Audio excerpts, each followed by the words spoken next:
Hello, नमस्ते। हाय, hello. आज minority college के लिए 11th एडमिशन के बारे में कुछ हेल्पफुल बातें हैं, उसके बारे में बात करते हैं। पहली बात है कोटा एडमिशन्स। कोटा 3 तरह के होते हैं। पहला होता है इन हाउस कोटा, जो सभी कॉलेज में होता है, मतलब माइनॉरिटी और नॉन माइनॉरिटी, वो 10% होता है। उसकी उस कोटा के एडमिशन प्रोसीजर आपको पता है। और एक कोटा होता है मैनेजमेंट कोटा। होता है मैनेजमेंट कोटा, माइनॉरिटी और नॉन माइनॉरिटी दोनों कॉलेजेस में होता है। वो 5% होता है, ये भी आप सभी जानते हैं। लेकिन एक एक्स्ट्रा कोटा जो माइनॉरिटी कॉलेज के लिए सिर्फ मिलता है, उनका प्रिविलेज है। माइनॉरिटी कॉलेजेस में 50% सीट्स माइनॉरिटी स्टूडेंट के लिए आरक्षित की जाती है, जिसे कि हम माइनॉरिटी कोटा बोलते हैं। इस माइनॉरिटी कोटा के एडमिशन के लिए कुछ हेल्पफुल बातें सिस्टम में डेवलप की गई है, इसके बारे में आज चर्चा करेंगे। जैसे कि आपने पढ़ा होगा, एक directorate of secondary education Maharashtra state का एक सर्कुलर आया था, उसमें माइनॉरिटी कोटा के बारे में और बाकी कोटा के बारे में भी बहुत सारी बातें कही गई थी। कोरिजेंडम भी आया है, उसमें दुरुस्ती कुछ की गई है, वो भी आपको वेबसाइट पर पढ़ने के लिए मिलेगा। तो उसमें है क्या, तो माइनॉरिटी कोटा के अंदर जो एडमिशन्स की जाती है, वो एडमिशन्स माइनॉरिटी बच्चों के लिए होती है। 50% एडमिशन माइनॉरिटी बच्चों के लिए होती है। लेकिन माइनॉरिटी हमारे यहाँ माइनॉरिटी 2 टाइप की है, एक लिंग्विस्टिक और रिलीजियस माइनॉरिटी। लिंग्विस्टिक माइनॉरिटी में भी बहुत सारी भाषाएं हैं, जो कि महाराष्ट्र में मराठी छोड़ के बाकी की जो इंडियन लैंग्वेजेस है, मतलब जो कन्नड़ा है, तेलुगु है, हिंदी है, गुजराती है, ये सभी माइनॉरिटी में आती है। और उस लैंग्वेज के हिसाब से उस इंस्टीट्यूशन को माइनॉरिटी का दर्जा दिया जाता है। दूसरी माइनॉरिटी होती है जो गवर्नमेंट ऑफ इंडिया ने डिक्लेयर की हुई है, उसमें 6 रिलीजन्स आती है। उस 6 रिलीजन्स के हिसाब से वो इंस्टीट्यूशन को माइनॉरिटी का दर्जा दिया जाता है। कोई मुस्लिम माइनॉरिटी हो सकता है, कोई जैन माइनॉरिटी हो सकता है। लेकिन ये माइनॉरिटी कोटा के अंदर जो 50% सीट्स उस माइनॉरिटी बच्चों के लिए है। इसकी एडमिशन प्रोसीजर क्या है, इसका सीक्वेंस क्या है, इसके बारे में जानते हैं। पहले तो ये कोटा का एडमिशन 0 राउंड में शुरू करते हैं हम। 11th का जो एडमिशन प्रोसीजर है, उसमें 0 राउंड पे ये कोटा एडमिशन शुरू होता है। ये 0 राउंड में सभी कोटा शुरू रहता है, सिर्फ इन हाउस कोटा बंद होता है, और बाकी मैनेजमेंट और माइनॉरिटी कोटा आगे के राउंड में भी साइमल्टेनियसली शुरू रहता है। तो ये माइनॉरिटी कोटा की जो एडमिशन्स है, इसमें 50% माइनॉरिटी कोटा है, मैनेजमेंट के अंदर 5% मिलता है, और 10% इन हाउस कोटा है। मतलब ये टोटल किया तो ये 65% एडमिशन्स कॉलेज अपने लेवल पे कर सकती है, जिसको इन हाउस कोटा एप्लीकेबल नहीं है। मतलब जिस इंस्टीट्यूशन की सेकेंडरी स्कूल नहीं है, उनको इन हाउस कोटा एप्लीकेबल नहीं रहेगा, उनके लिए 55% सीट। और बाकी की जो 45% या 35% जो सीट है, वो सेंट्रलाइज एडमिशन प्रोसीजर से भरी जाती है। 0 राउंड से शुरू करते हैं। तो एडमिशन करते समय ये 0 राउंड में पहले क्या होता है, जो भी माइनॉरिटी टाइप है, मतलब उस कॉलेज का, उस इंस्टीट्यूशन का जो भी माइनॉरिटी टाइप है, उस टाइप के जितने भी बच्चे हैं, उनका एडमिशन 0 राउंड में होगा। समझ रहे हो? मतलब समझ लो एक गुजराती माइनॉरिटी है, गुजराती माइनॉरिटी के कॉलेज में 0 राउंड में सिर्फ गुजराती माइनॉरिटी ऐसा एप्लीकेशन फॉर्म में लिखे हुए बच्चे ही एडमिशन ले पाएंगे। और इसका सिस्टम ने हेल्प क्या किया, उनको जितने भी गुजराती माइनॉरिटी के बच्चों ने फॉर्म भरा है, उन सभी गुजराती माइनॉरिटी के बच्चों का नाम उस कॉलेज को दिखे, ऐसी फैसिलिटी दी गई है।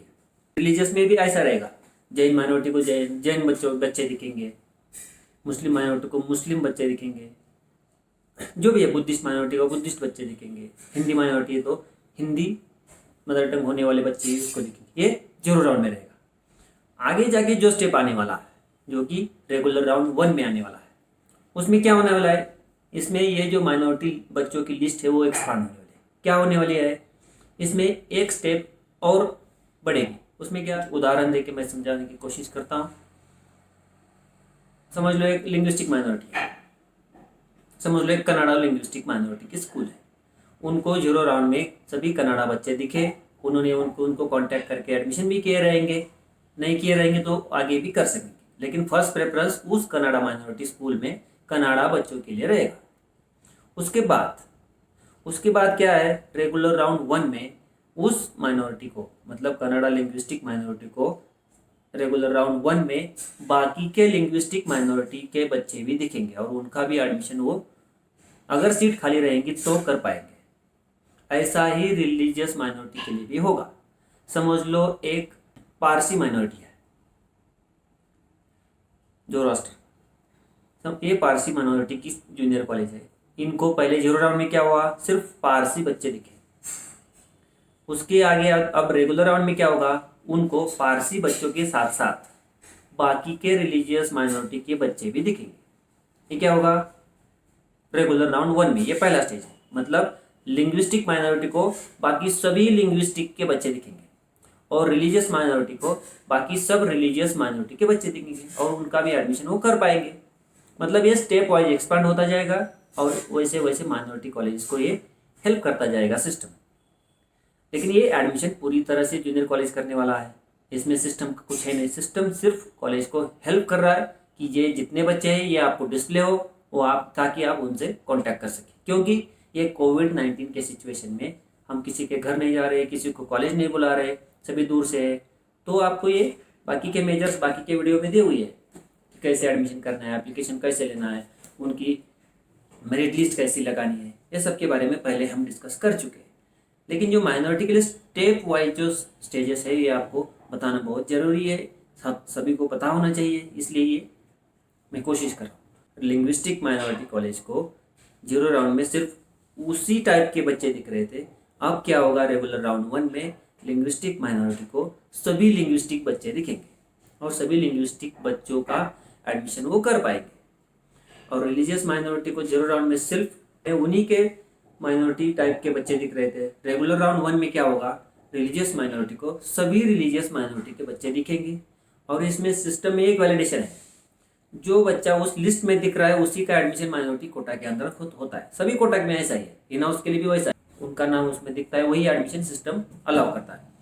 अगर कोई बच्चे ने फॉर्म भरते समय गलती की है, इसलिए उसका नाम उस माइनॉरिटी लिस्ट में नहीं आ रहा, मगर वो माइनॉरिटी का है, उसने कॉलेज को कॉन्टेक्ट किया है, तो उसमें क्या करने की सिस्टम में फैसिलिटी दी गई है।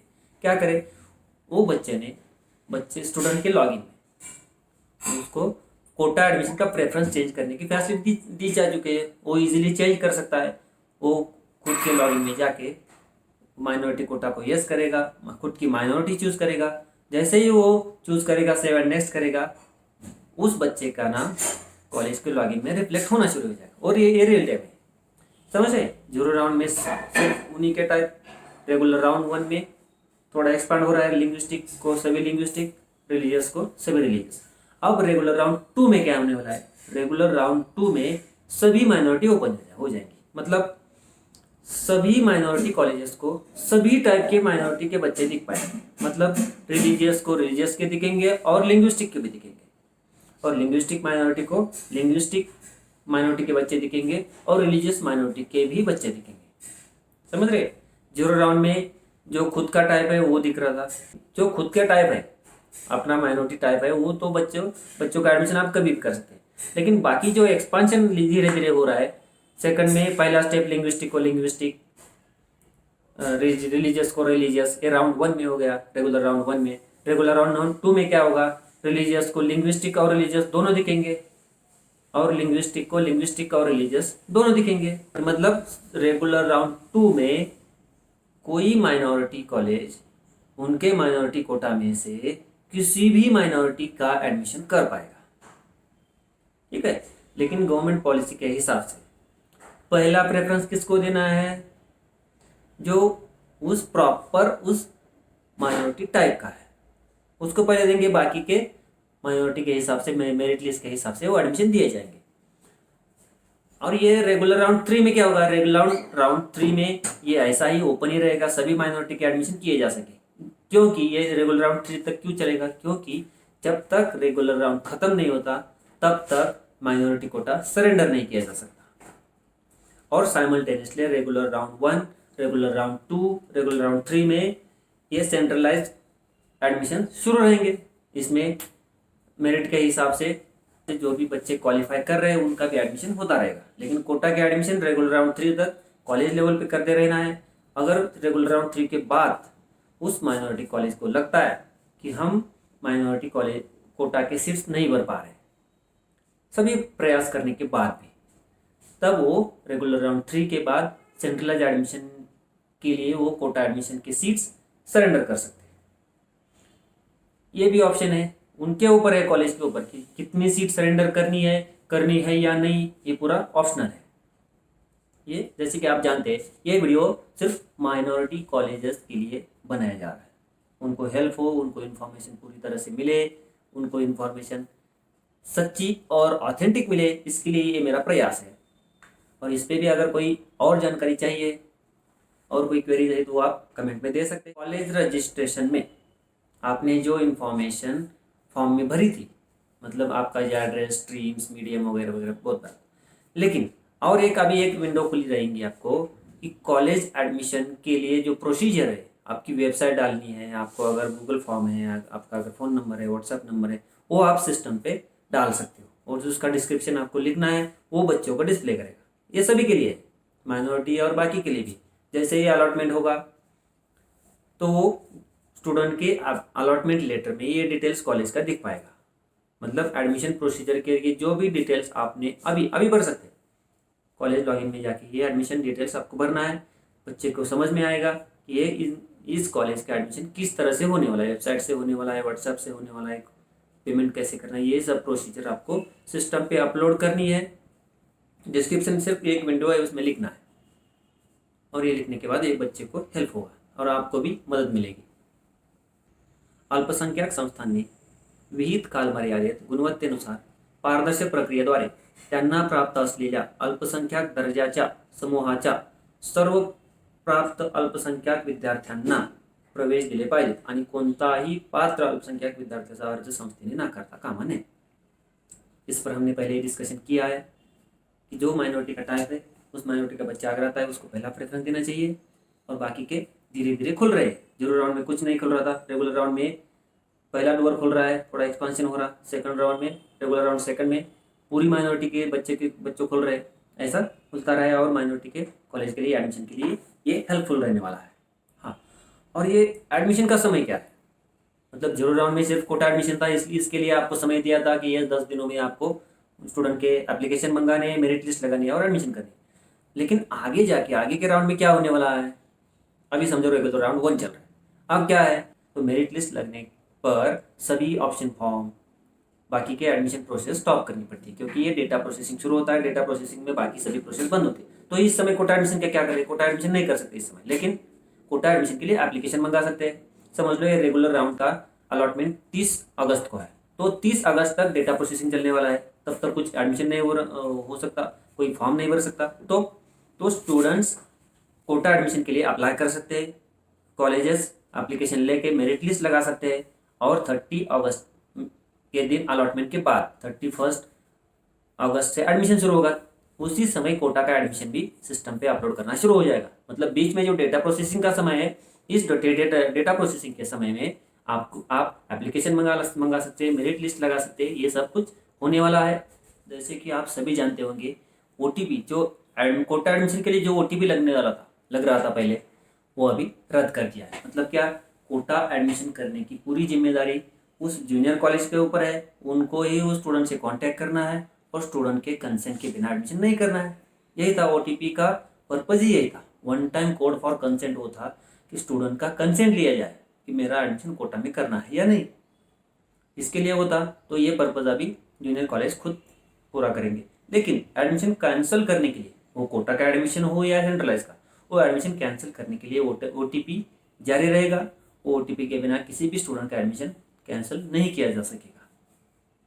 तो ये आपको ध्यान में रखना है। माइनॉरिटी कोटा के बारे में कुछ भी कंफ्यूजन ना रहे, कम्युनिकेशन गैप ना रहे, इसके लिए ये वीडियो बना रहा। आप लोग माइनॉरिटी कोटा एडमिशन बहुत दिनों से करते आ रहे हैं, लेकिन सिस्टम में जो भी प्रोविजन की जा रही है उसके बारे में आप अनजान ना रहे, और जो भी सिस्टम है और आपकी कार्य पद्धति है, इसमें कोई कम्युनिकेशन गैप ना रहे, पॉलिसी और एक्चुअल वर्किंग में कुछ गैप ना रहे, इसके लिए ये वीडियो बनाया जा रहा है, ताकि आपका माइनॉरिटी कोटा का एडमिशन सिंपल और सहज हो। इस वीडियो में जिस बातों पर हम डिस्कस कर रहे हैं वो बातें अदर कोटा के लिए भी महत्वपूर्ण रहेंगी। कुछ बातें अलग है जो सिर्फ माइनॉरिटी कोटा के लिए है, उसके बारे में हम डिस्कस कर रहे हैं। कुछ जूनियर कॉलेज में ऐसा भी हो सकता है कि जीरो राउंड में कुछ टेक्निकल समस्या की वजह से कुछ बच्चों के एडमिशन वो आप कर नहीं पाए होंगे, कुछ बच्चों के एडमिशन्स ऑनलाइन पे अपलोड नहीं हुई होंगी, कोई दिक्कत नहीं। उस बच्चों के एडमिशन्स अब नेक्स्ट राउंड में भी आप अपलोड कर सकते हैं। जिन बच्चों के एडमिशन जीरो राउंड में कंफर्म नहीं हो पाए हैं उनके एडमिशन्स अब नेक्स्ट राउंड में किसी भी राउंड में आप कंफर्म कर सकते हैं। मेरी सलाह यही रहेगी कि आप जो भी एडमिशन कर रहे हैं उसका जल्द से जल्द सिस्टम पे अपडेट किया जाए। और एक महत्वपूर्ण बात है, जैसे कि हम डिस्कस कर रहे हैं कि माइनॉरिटी के बच्चों का दायरा धीरे धीरे बढ़ता जाएगा, इसलिए आपके कॉलेज में माइनॉरिटी कोटा के एडमिशन के लिए 3 अलग अलग मेरिट लिस्ट बन सकती है। एक उदाहरण के जरिए समझने की कोशिश करते हैं। समझ लो एक क्रिश्चियन माइनॉरिटी का जूनियर कॉलेज है, वहाँ पर माइनॉरिटी कोटा के अंदर एडमिशन चल रहे हैं। पहले जीरो राउंड में आप क्या कर सकते थे, क्रिश्चियन माइनॉरिटी में सिर्फ क्रिश्चियन माइनॉरिटी के बच्चों के एडमिशन कर पाते थे। अब नेक्स्ट राउंड में क्या हो रहा है, अदर माइनॉरिटी के भी एडमिशन खुल रहे हैं। समझ लो एक क्रिश्चियन माइनॉरिटी का जूनियर कॉलेज है और क्रिश्चियन माइनॉरिटी में पहले जीरो राउंड में आपने भी मेरिट लिस्ट बनाई होंगी जो कि क्रिश्चियन माइनॉरिटी के बच्चों की होगी। उसमें कुछ एडमिशन हुए रहेंगे, कुछ नहीं होंगे, तो आप नेक्स्ट राउंड में अपडेट कर पाएंगे। कुछ नए बच्चे आएंगे, वो भी उस क्रिश्चियन माइनॉरिटी के मेरिट लिस्ट में ऐड हो सकते हैं। अब रेगुलर राउंड फर्स्ट से क्या होने वाला है, क्रिश्चियन माइनॉरिटी के लिए अदर रिलीजियस माइनॉरिटी के बच्चे भी एडमिशन के लिए उपलब्ध हो जाए। पहली लिस्ट अपनी ओरिजिनल माइनॉरिटी के बच्चों की लिस्ट रहेगी और रेगुलर राउंड फर्स्ट में अदर माइनॉरिटी के बच्चों की भी लिस्ट बन सकती है। अगर आप उसमें अदर माइनॉरिटी के बच्चों को एडमिशन देना चाहते हैं कोटा एडमिशन से, तो उनकी अलग लिस्ट बन सकती है। और रेगुलर राउंड 2 में क्या होने वाला है, रिलीजियस को लिंग्विस्टिक माइनॉरिटी के भी बच्चे उपलब्ध हो जाएंगे और लिंग्विस्टिक माइनॉरिटी को रिलीजियस माइनॉरिटी के भी बच्चे मिलने शुरू हो जाएंगे। तो वहां पर तीसरी लिस्ट बन सकती है। पहली लिस्ट ओरिजिनल माइनॉरिटी के बच्चों की, ओरिजिनल मतलब जो जिस माइनॉरिटी टाइप का हमारा कॉलेज है उस माइनॉरिटी टाइप के बच्चों की पहली लिस्ट बनेगी। दूसरी लिंग्विस्टिक के लिए अदर लिंग्विस्टिक की बनेगी, रिलीजियस के लिए अदर रिलीजियस की बनेगी। और तीसरी लिस्ट में जनरल लिस्ट बनेगी, मतलब जो पहले 2 में नहीं आए हैं उसके लिए तीसरी लिस्ट बन सकती है। इस तरह से आप मेरिट लिस्ट बना के आपका कोटा एडमिशन ईजी कर सकते हैं। हमारा भी प्रयास है गवर्नमेंट कि आपका कोटा एडमिशन ईजी हो। ऑनलाइन सिस्टम का ही उद्देश्य है कि सबका एडमिशन ईजी हो और सब सुरक्षित रहे। आशा है आप सभी सुरक्षित है और सुरक्षित रहेंगे। और हमें क्या करना है, कॉन्टैक्ट लेस एडमिशन करना है। किसी भी बच्चे को बुलाना नहीं है, किसी भी बच्चे से मिलना नहीं है। तो क्या करेंगे, इसके बारे में दूसरे वीडियोस है, दूसरे वीडियो में भी पूरी एडमिशन की जानकारी दी जा चुके हैं। जैसे कि माइनॉरिटी जूनियर कॉलेज के बारे में, माइनॉरिटी जूनियर कॉलेजेस के माइनॉरिटी कोटा के बारे में हम इस वीडियो में डिस्कस कर रहे हैं। लेकिन इस माइनॉरिटी कॉलेज में अदर सेंट्रलाइज के एडमिशन भी होने वाले हैं, उनके लिए ये प्रोसीजर सेम रहने वाला है। वो प्रोसीजर हमने पहले ही डिस्कस कर दिया है, बाकी के वीडियो भी बनाए गए हैं, वो आप रेफर कर सकते हैं। और एडमिशन प्रोसेस के बारे में बाकी के भी बहुत से वीडियो यूट्यूब पर डाले गए हैं। उस वीडियो के जरिए से आप जान सकते हैं कि कॉलेज रजिस्ट्रेशन कैसा है। बच्चों के भी बोल सकते हैं कि पार्ट 1 कैसे भरना है, पार्ट 2 कैसे भरना है, एडमिशन प्रोसीजर कैसे चलने वाली है, कोटा एडमिशन कैसे चलने वाला है। ये सभी वीडियो अलग अलग से उस यूट्यूब चैनल में है। मैं उन वीडियो की लिंक इस वीडियो के डिस्क्रिप्शन में डालूंगा, ये भी आप चेक कर सकते हैं। मुझे आशा है ये वीडियो आपको बहुत हेल्पफुल रहेगा। माइनॉरिटी कोटा के बारे में और कोटा एडमिशन के पूरे प्रोसीजर के बारे में, विशेषतर माइनॉरिटी कोटा के बारे में एक सर्कुलर वेबसाइट पर डिस्प्ले किया गया है, वो आपको पढ़ना चाहिए। उसमें भी बहुत सारी चीज़ें दी गई है, वही सूचनाएं इस वीडियो में हम डिस्कस कर रहे हैं, एलैबोरेट कर रहे हैं। जैसे सेंट्रलाइज एडमिशन में ऑप्शन फॉर्म लिया जाता है, डेटा प्रोसेसिंग किया जाता है और उसके बाद अलॉटमेंट होता है। अलॉटमेंट के बाद एडमिशन के लिए कुछ समय होता है।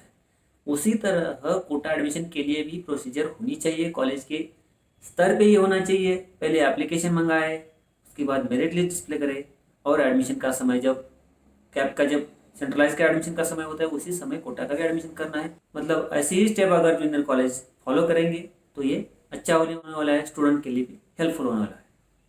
और कोटा के बारे में और एक चीज़ है, सेंट्रलाइज में क्या होता है, सेंट्रलाइज में अगर बच्चा एडमिशन कैंसिल करता है तो सेंट्रलाइज के लिए कुछ देर के लिए उसे सेंट्रलाइज एडमिशन से राउंड से बाहर रखा जाता है, मतलब उसे पनिशमेंट के तौर पर उसे रेगुलर राउंड सेकंड थर्ड में बाहर रखा जाता है स्पेशल राउंड तक। लेकिन कोटा में ऐसा नहीं होता। कोटा में क्या होता है, कोटा में कभी भी बच्चा एडमिशन ले सकता है, वो एडमिशन कैंसिल किया हुआ हो और कोई भी उसको पनिशमेंट भी है, वो कोई भी कारण से उसको ब्लॉक किया गया हो, लेकिन वो कोटा के लिए वो ब्लॉक नहीं होता। कोटा में कभी भी वो एडमिशन ले सकता है।